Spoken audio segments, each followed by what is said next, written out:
दोस्तों, आपकी लाइफ से जुड़े कुछ ऐसे अनुभव और आपके आसपास के कुछ ऐसे अनुभव और फैक्ट्स जिसे शायद आपने कभी गौर नहीं किया होगा कि अरे ऐसा भी होता है क्या। ये तो मैंने पहली बार देखा और सुना है, जिसे जानकर आप बोलोगे वाओ, ये मैं पहली बार सुन रहा हूँ। क्या आपने कभी किसी व्यक्ति को बात करते समय ज़्यादा हाथ के इशारे करते हुए या फिर हाथ हिलाते हुए देखा होगा या गौर किया होगा? क्या आपने कभी सोचा कि एक व्यक्ति आमतौर पर ऐसा क्यों करता है?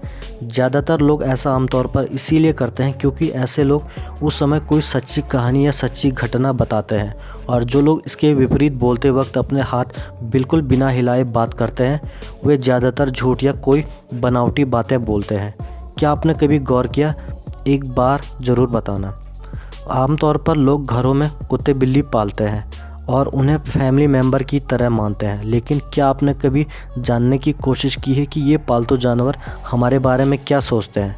मैं आपको बता दूं कि कुत्ते इंसानों को खुद से अलग समझते हैं, लेकिन बिल्लियाँ नहीं। बिल्लियाँ मनुष्यों के साथ ऐसा व्यवहार करती है जैसे वे किसी अन्य बिल्ली के साथ करती है।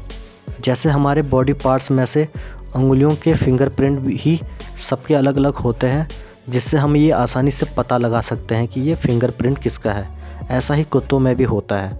कुत्तों के नाक के निशान मानव उंगलियों की निशान की तरह यूनिक होते हैं और उन्हें पहचानने के लिए इस्तेमाल किया जा सकता है। इंसानों का प्रेम तो जग जाहिर है। क्या पशु पक्षियों का प्रेम देखा है आपने? क्या उनमें भी अटूट प्रेम का वास होता है? बिल्कुल होता है, और हमने कभी न कभी ऐसी कहानियाँ तो ज़रूर सुनी होगी।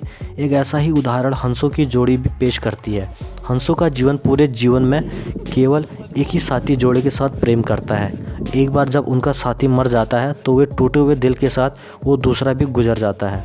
जब कभी भी आपको जानना हो कि सामने वाला मेरे बारे में क्या सोचता है, सामने वाला मेरे बारे में क्या बातें व्यक्त करता है, तो ध्यान से सुने कि वो व्यक्ति आपसे अन्य लोगों के बारे में क्या और कैसे बात करता है।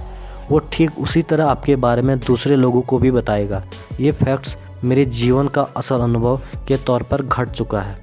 हमारा मस्तिष्क कितना शक्तिशाली है और क्या क्या कर सकता है, शायद आपने अनुभव नहीं किया है, लेकिन मैं आपको एक उदाहरण दे दूंगा कि अगर आपके मन में किसी बीमारी का थोड़ा भी डर है तो आपका दिमाग आपके शरीर में उस बीमारी के लक्षण को उत्पन्न कर देगा, क्योंकि हमारा दिमाग इतना शक्तिशाली है कि वह किसी बीमारी का इलाज भी कर सकता है और बीमारी पैदा भी कर सकता है।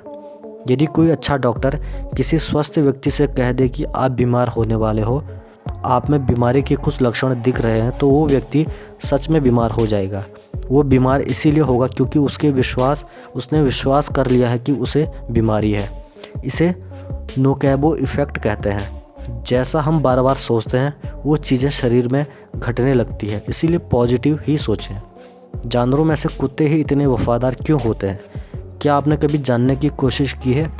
तो मैं आपको बता दूं कि कुत्तों में भी समान हार्मोन होते हैं और वे उसी रासायनिक परिवर्तनों से गुजरते हैं जो मनुष्य भावात्मक अवस्थाओं के दौरान करते हैं।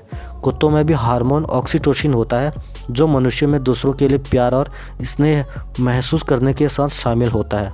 इसलिए कुत्ते इंसान के प्रति भावात्मक रूप से वफादार होते हैं। आज के समय टेक्नोलॉजी जिस तरह से व्यापक हो चुकी है, ऐसे में हमारे लिए सारे काम आसान भी हुए हैं। ऐसे में पढ़ना लिखना तो काफ़ी आसान हो गया है। आपको क्या लगता है कि किताब से पढ़ा हुआ और किसी पिक्चर या वीडियो के माध्यम से पढ़ा हुआ किस में ज़्यादा फ़ायदा है, और आपके लिए क्या सूटेबल रहा है? हमें कमेंट करके ज़रूर बताइए।